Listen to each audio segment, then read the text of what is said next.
a minha irmã morreu, depois de uns 20 anos, eu encontrei o melhor amigo dela, Irã Covos de Moraes.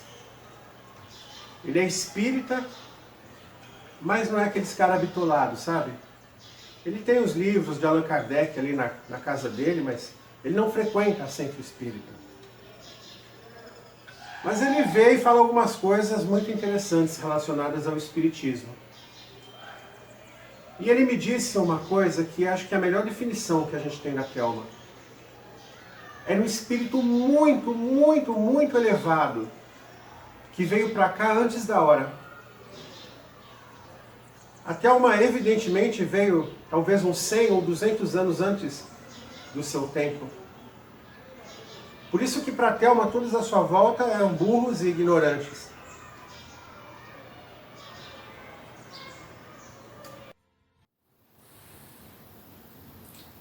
Quando eu tinha 10 anos de idade,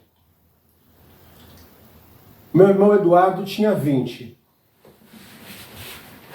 A minha irmã Miriam tinha 22. E a minha irmã Thelma tinha 24. Veja que é uma diferença de idade bem grande que eu tenho em relação aos meus irmãos. Quando eu tinha 10 anos de idade, o meu irmão Eduardo estava fazendo cursinho pela segunda vez para tentar entrar em alguma faculdade. A minha irmã Miriam já estava cursando faculdade de nutrição. E a minha irmã Thelma, no 5º ano de medicina. Eu não acho certo você dizer que uma criança com 10 anos de idade já está alfabetizada. Eu posso dizer que eu aprendi a ler e escrever com 6 anos de idade. Com 6 anos de idade eu já sabia ler e escrever. Mas alfabetizar requer o hábito da leitura e da escrita. Eu considero uma pessoa alfabetizada aquela que consegue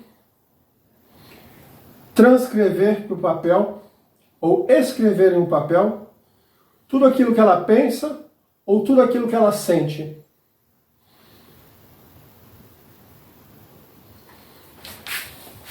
Nas escolas, hoje em dia não se faz mais ditado. E eu acho que ditado era algo precioso. Assim as crianças se identificam com as palavras, a maneira correta de escrever, a grafia. Não ter medo de errar. Depois, no seu íntimo, fazer redações, expor as suas ideias, num diário secreto, expor os seus sentimentos. E devido a essa diferença de idade que eu tinha com os meus irmãos, com 10 anos de idade eu lia livros muito fortes. A começar pelo meu irmão, naquela época a pornografia não era assim como é hoje em dia.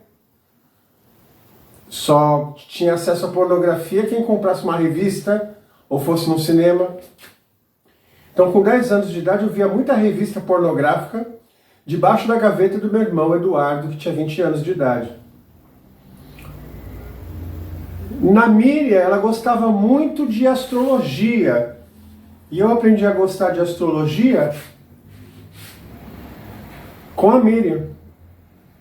E me aprofundei no assunto e comecei a fazer mapa astral e depois sinastria, que é o cruzamento de 2 mapas astrais. Ah, você está afim de um cara e você sabe o mapa astral do cara. Então eu pego o mapa astral do cara e cruzo com o seu mapa astral e vejo que tipo de relação que vocês vão ter, o que bate, o que não bate. Eu cheguei até esse nível, graças à minha irmã Miriam. E a minha irmã Thelma, ela era fissurada nos livros do Osho. Então, para encurtar a história, Essa é uma história que nem o Osho mesmo sabe, mas ele foi, de certa forma, o responsável por ela. Primeiro, a minha família disse que a minha irmã ficou louca de tanto ler os livros do Osho. E depois disseram que ela se matou porque leu um livro do Osho chamado A Arte de Morrer. Isso é típico da minha família. Porque eles têm muito dinheiro, mas porque eles têm muito dinheiro mesmo, uma posição social privilegiada, eles não teriam mais necessidade nenhuma de trabalhar para o resto da vida, mas insistem em trabalhar e ganhar mais dinheiro. Eles julgam, condenam e não dão direito nenhum à defesa. Eu era uma criança de 10 anos de idade, eu não tinha como contra-argumentar. Os meus irmãos, a minha mãe, meu pai, que a Thelma ficou louca de ler os livros do Osho e que se matou porque leu o livro A Arte de Morrer. De fato, o último livro que ela leu foi A Arte de Morrer. Mas dentro de mim, isso é próprio da minha natureza, talvez seja a minha lua em Libra, né?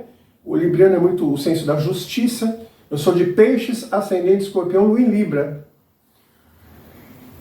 Eu sempre dou direito ao contraditório, eu sempre quero escutar os dois lados da história.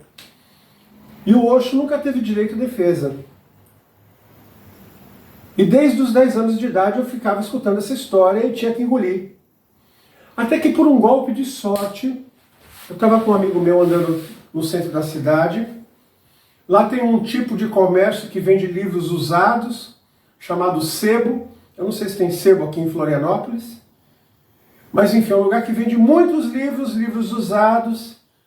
E aí eu entrei com meu amigo lá para a gente ver alguns livros. E aí tinham 9 livros do Osho. Eu que não tinha livro nenhum do Osho, vi 9 livros do Osho, todos diferentes. E cada um custava como se fosse hoje R$5. De graça. Eu não tive dúvida, eu comprei os 9 livros, com 17 anos de idade.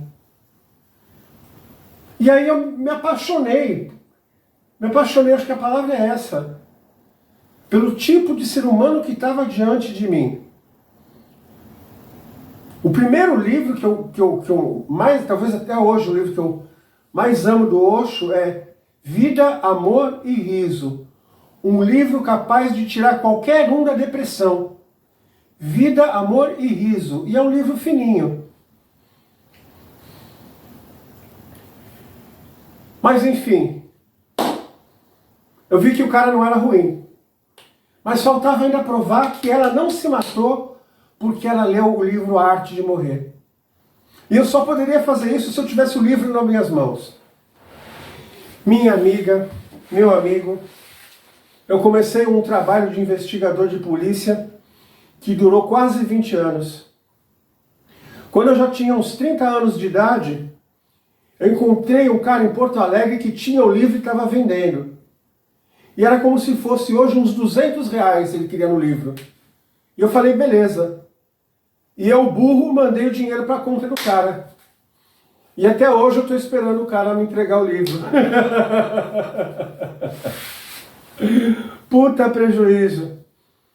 E depois eu encontrei um cara em Brasília que estava vendendo o mesmo livro como se fosse por uns R$20. Apesar de eu estar traumatizado de tomar o calote do cara de Porto Alegre, esse cara de Brasília, mesmo se me desse o calote, era R$20. Para quem perdeu 200. E eu mandei para o cara, e o cara mandou o livro para mim em perfeito estado. Esse livro A Arte de Morrer, ele não tem nada a ver com o suicídio físico. O Osho disse que a arte de morrer, o suicídio, até alguns animais, como por exemplo o escorpião, se mata quando se sente coagido. Então você não precisa ter nenhuma elevação espiritual, nenhum insight sobre a iluminação para se matar, fisicamente falando. Mas a morte do ego acontece uma vez a cada 1000 anos. Ou talvez uma vez a cada 1000 pessoas. É necessário você ter muito mais coragem para matar o seu ego do que você pular de um prédio ou dar um tiro na cabeça. Em primeiro lugar, que isso é uma puta ilusão, a morte não existe. Você sai de um estado físico e vai para um outro estado. Você sai de uma dimensão e vai para outra dimensão. Ou, se você preferir, você apenas deixa o seu corpo. Então a primeira decepção que a pessoa tem quando se mata é achar que acabou com tudo. Não, continua. Mas o fato é que ele dizia sobre a morte do ego, de que as pessoas só podem ser felizes, amigas, unidas, se elas abandonarem o seu ego. E que se o ego é uma coisa tão ruim, por que ele existe? Porque só através do falso você conhece o verdadeiro. E o contrário é uma grande falácia.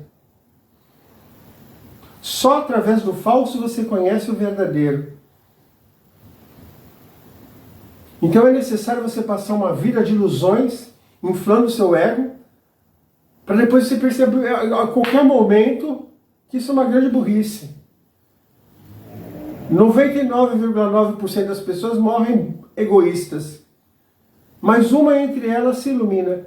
E mesmo que você não alcance a iluminação, só a trajetória, a aventura, só o fato de você já ter elevado o seu espírito, já vale a pena. Bem, posso dizer para você, minha amiga, pode dizer para você, meu amigo, que não foi por causa do Osho que a Thelma se matou. De maneira alguma. Até mesmo o Osho disse que o suicídio é a forma mais clara de você demonstrar a sua ingratidão em relação à vida, em relação à natureza, que é tão maravilhosa, tão rica. Ruins somos nós, não a natureza. Então quando você se mata, você simplesmente está dizendo que nada disso tem valor. Isso é a atitude de uma pessoa extremamente ingrata. Com certeza o Osho não iria aprovar a atitude da minha irmã. Até o próximo vídeo.